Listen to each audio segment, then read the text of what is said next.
So, welcome to the show, Stephanie. It is so great to have you.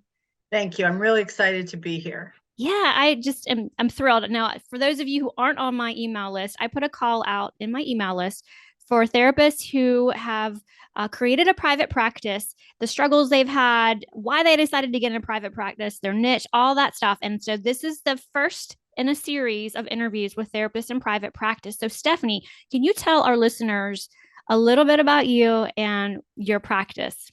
Yes. So I'm a licensed clinical social worker, and I have been working with families and young children for the most part my whole career, which for your listeners who can't see me, I've been practicing for quite a while. And over the years, I have developed a niche of helping children, really people of all ages, but mostly children who are afraid of dogs. And it started out very informally when my own daughter was afraid of dogs. She was 5, and it upended our whole lives because she refused to go on play dates. She would scream if she saw a dog in the street, and I didn't know how to help her. So we actually visited my sister in California, who had a wonderful dog, Casey. And intuitively, my sister and I helped Becky by having her ask Casey to sit. So that gave her a sense of control. We taught her to look for Casey's body language so she could see that he was safe and friendly. And at that time, some little thought bubbles just started to crystallize that we were able to help her after 5 days of immersive exposure therapy at my sister's house. Becky was comfortable with dogs. And over the years, I've been blessed. I'm on my third, blessed with wonderful dogs who I've used with animal assisted interventions and therapy to help the kids I've worked with. And just, I think this must have been like a grand plan by the universe, because it's really come together that I have developed this protocol, 10-step protocol, to help people who are afraid of dogs. And I basically wrote the book that I wish I'd had a long time ago.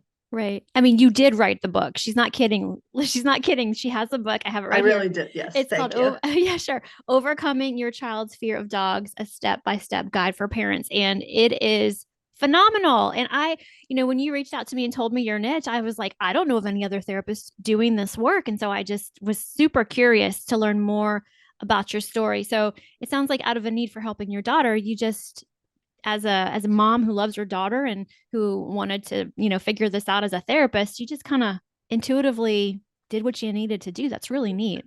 That's exactly what happened. And honestly, I would like to be able to share this with other therapists, which is why I'm so grateful that we're having this opportunity, because even though the book says a guide for parents, it's really a therapist could take it with the right dog and be able to implement it. Yeah. So, okay, let's get into the nitty gritty Okay. of your practice because I think that a lot of our listeners, their ears are perking up and they're saying, this sounds like something. I love animals. I have a dog. Maybe they even have a dog who's already a therapy dog, in Mm. that they're thinking, how can I use my dog differently? How can I pivot a little bit in my practice and do some new things? So take us back to when you first started in the field. How did you get started? In the field of helping kids with the fear Well, of just dogs, in the or field just of in therapy, so. like how did Okay. you enter Oh, our world? okay. So I went to NYU. I got my master's. I my first job was in a family service agency in Connecticut. And I remember, maybe a lot of people can relate to this. I remember thinking, oh my God, such imposter. I really felt like I don't know what I'm doing. Why are they hiring me? But, through supervision, the whole thing. So I started out in an agency, and then a friend of mine asked me if I would be interested in doing itinerant social work, which is where so I was an independent contractor. I would go to people's homes, referred by an agency through Up here, it's called Early Intervention and Committee on Preschool Education. I think other states have it for children with developmental delays.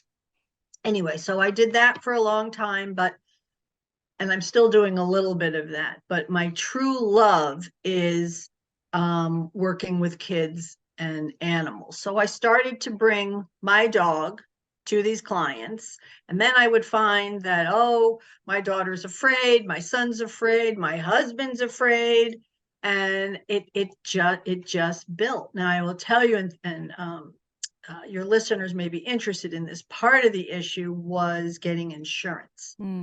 So I carry my own liability insurance as a private practitioner. And the insurance that I have, thankfully, now has a canine rider. Very cool. Okay. Yeah. Good to know. So that was a big hurdle for me along the way, you know, because I do believe there are other ways to get it, but that's how I have it. Okay. That makes sense. And so did you eventually pivot into private practice? Yeah. So I think kind of as the independent contractor, that was like semi-private practice. And then now, thankfully, my practice is mostly private practice with this niche. Gotcha. I need a few more dogs, but my husband isn't going for it. I actually have some colleagues and a few friends who have suitable dogs, and they help me out. Okay. So when you went to, it sounds like you had, was it an easy pivot for you to go into private practice? What was that like? Was it a struggle in any way? It was a struggle. First of all, I don't think I had the confidence that I really needed. I feel a lot more confident now, having done it. And I get a lot of good feedback, and the proof is in the pudding, if you will. When I work with the exposure therapy, you go from kids who are standing 15 feet away from a dog, and the majority of them will actually interact with the dog by the end of the first or second session. So that's incredibly rewarding, and getting the word out. Okay. So marketing. Social media, which I'm figuring out a little bit, actually, just a little bit. My sister says I just throw spaghetti at the wall and hope something sticks. I get it. Because as therapists, well, I'll speak for myself. I don't have a lot of extra income to be able to, and I wish I could, have somebody run a marketing campaign for me. I think that would be fantastic. I've used people here and there, but I would love a branding person. But so that's on my wish list. Sure. So the marketing was tough. I think sometimes it can feel isolating. Sure. You know, so I have one or two colleagues, and we meet regularly, and I mentioned my confidence. Sometimes we second guess ourselves, and I would, say, this is what happened. What do you think? And 9 times out of 10, they would have done the exact same thing. But I think that peer support is important. Yeah. So I just want to plug, well, let's maybe back up. So what social media channels are you on, or platforms are you on? Okay. So I'm on Instagram. Okay. And what's your handle on Instagram? Overcome Fear of Dogs. Okay, so everybody go follow Stefani, Overcome Fear of Dogs. We'll put that in the show notes too. Okay, thank you. That's also on the same thing on Facebook. Okay. And then I have a landing page / mini website for the book, which is overcomefearofdogs.com. Okay. This way I can remember it, because it's all the same thing. Okay, we'll put that there too. Okay. And, just in terms of the marketing piece, and you're a lot younger, and I'm sure a lot of your listeners are also, so some of this may be come more naturally. But I heard you need an email list, which is how I found you, of course. And so finally, I had somebody help me put up on that landing page a way to capture emails. Great. And I send 5 things you can do today to help your child if they're afraid of dogs. That's perfect. Yeah, I like that freebie.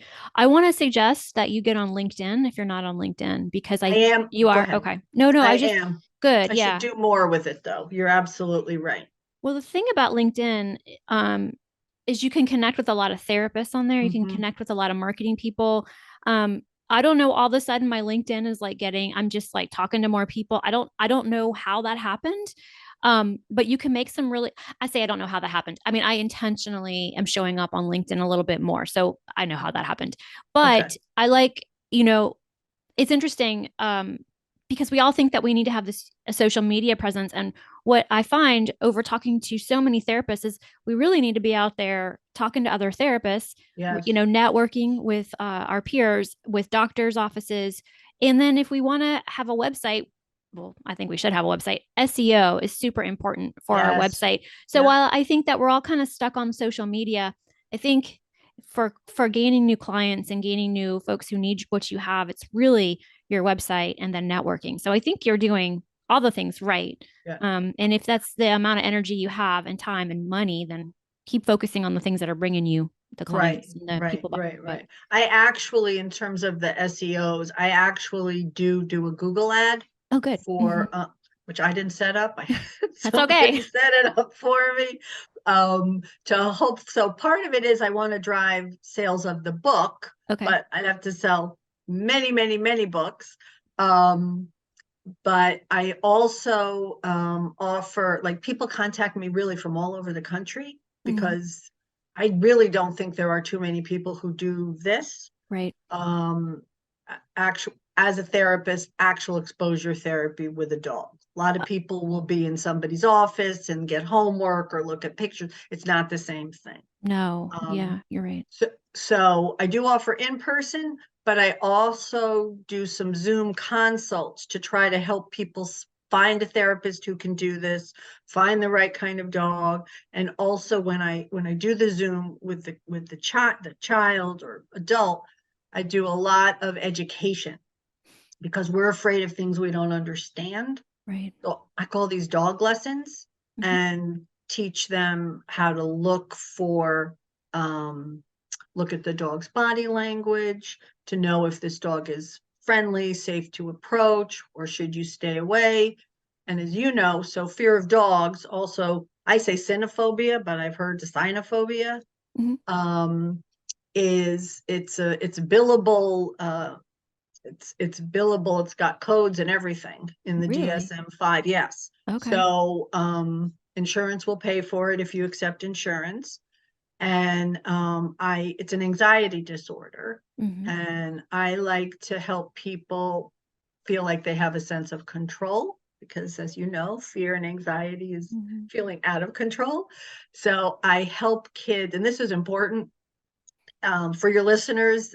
Um, there are two things you should never do with a dog, especially if you're afraid. One is do not run. Mm. I think you shared that your Yeah, my daughter daughter was ran. chased, She ran. which, you know what? I probably would too Hmm. if I was afraid. But Hmm. dogs are hardwired to chase things that move. Right. So it's really important to stand still. And I also tell people to turn sideways and cross their arms, take some deep breaths, do a little bit of mindfulness. Most dogs will be very bored by that Okay. and they'll go find somebody else to play with or bother. Interesting. Yeah. Really interesting. Okay, that is so good to know. Yeah, I was sharing with Stephanie prior to us recording that we in our family had an incident with a Chihuahua of all dogs. It wasn't even a big dog, but when your book came in the mail, my daughter picked it up and she go, "Did you get this because of me?" And I said, "No, I didn't get it because of you, but we're going to read it together." Because it's something that's really important. Dogs are wonderful animals, and I know that there's always the dog out there that is that is maybe not the nicest and can be scary, but I'm really looking forward to um, reading your book more and kind of understanding what we can do, because like you said, when we have that we're in control of something, we feel much Mhm. better. So this Mhm. this is just great. And I'm just going to throw it out there, Stephanie, but I really think you need to create a course for therapists. Have you thought about that? Yes, I have. Okay. It's on my wish list. I think about it every night before I fall asleep and every night at 2 in the morning. I have to figure out where to, if you have any leads for me or anybody who would like to Yes. hold my hand and earn a Yes, little something, I do. I send have them my somebody. way. I have Okay. the perfect person for you. He's actually part of our Sightcraft network of podcasters. So I will connect Okay. you to James. And I think that this would be a perfect course for him to help you with because you've already done the legwork. You already have your niche. All you really need to do, like you said, is have someone help you. Like, what do you like the step by step, the tech, the putting the slides together? Where do Right. I house it? How do I even get it up there? How do we market it? So I will definitely connect you with James when after we're done. So Thank you. I'm That'd be excited great. for you. And I mean, I never would have thought that this could be a niche. And you know, I don't know. Are you on Facebook? I am. Are you Same in the thing. Overcome fear of dogs. Yeah, okay. So are you in any of the Facebook groups for therapists?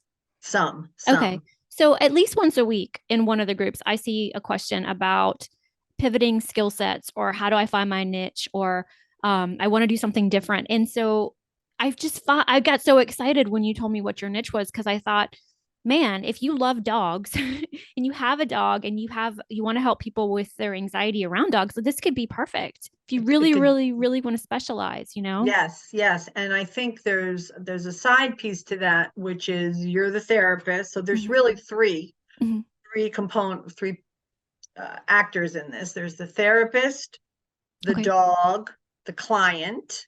Mhm, And ideally, I will say if you can find someone with a therapy dog or a dog with just the right temperament who's willing to help you, mhm. then I can speak for myself. As much as I like to use my own dog, my best business partner died last year. Oh, My cane, yeah. I'm So I have a sorry. thank you. Yeah. I have a new friend who's not quite ready for prime time for Right. kids for kids who have a significant fear. She's okay Sure. for moderate fear, but she moves around a lot.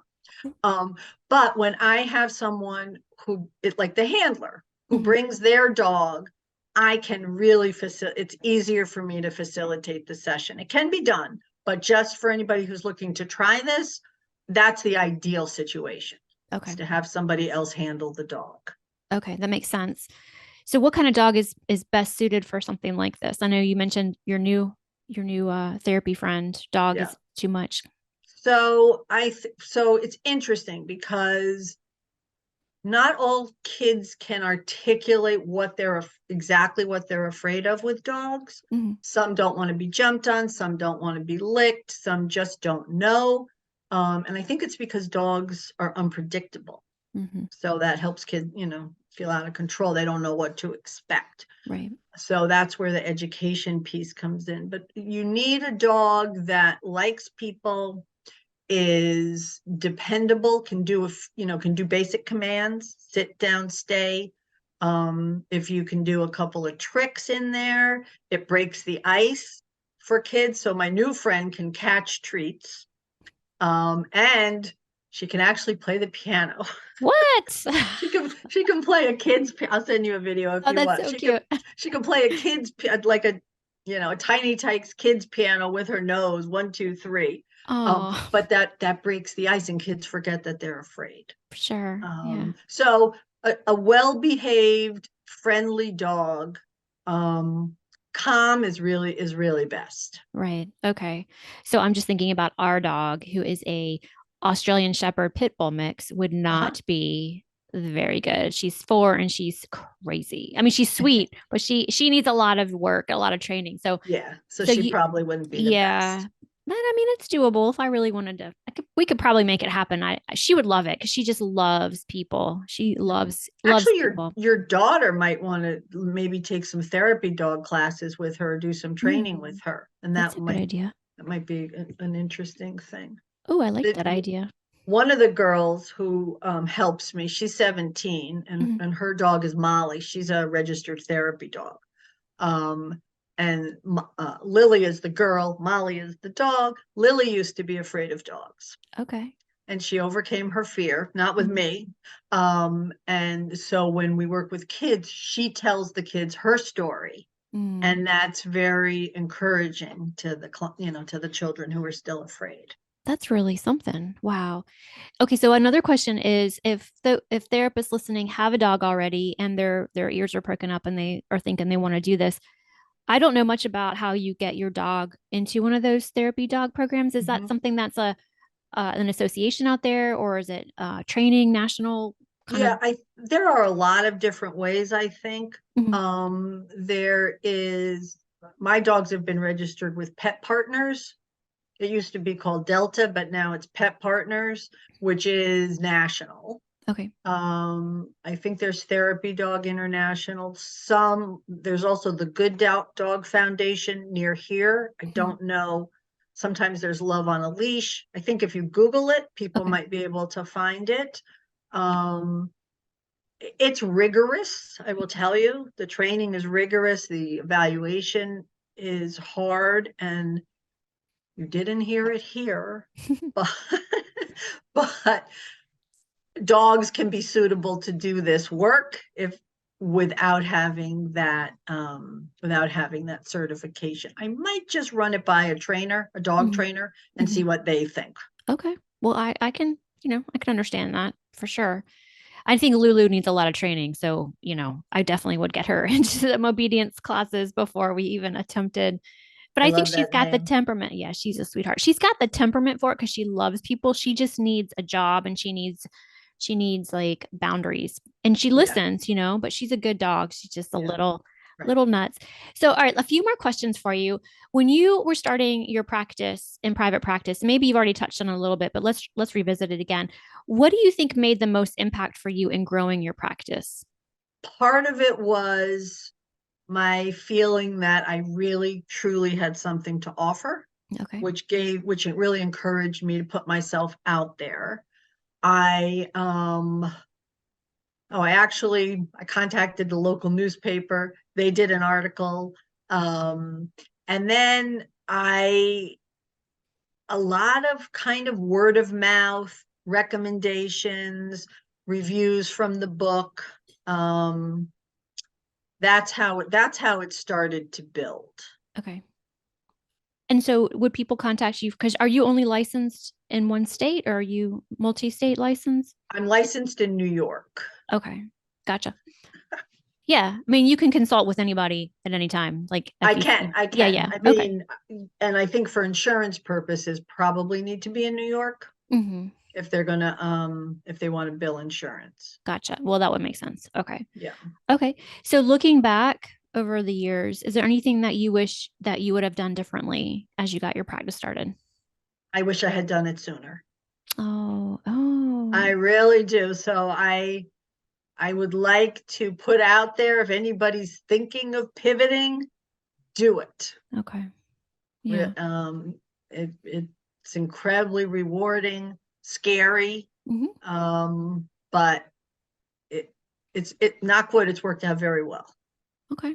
But Do you look kind of looking back, would anything have made a difference for you in getting started sooner? Like if you had had a peer group or a mentorship or a membership or would can you think of anything that I think a peer group I've kind of always had. Mhm. Um, but a mentorship might have been helpful, or even some personal coaching, Mhm. kind of just because I think in terms of the actual clinical work, I don't know. I mean, I think I have that pretty much dialed. Sure. Um, and it really is an expertise. So I don't know that I would have needed help with that, but I really would have probably liked somebody or a few people to say, you can do it. Mhm.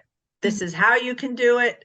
And let's try. I was going to say that I work well. It's Mhm. funny because I'm in private practice, but I work well with others. So, for example, when I was writing the book, I had someone come and sit with me as I did it, because I needed to be accountable to her. Mhm.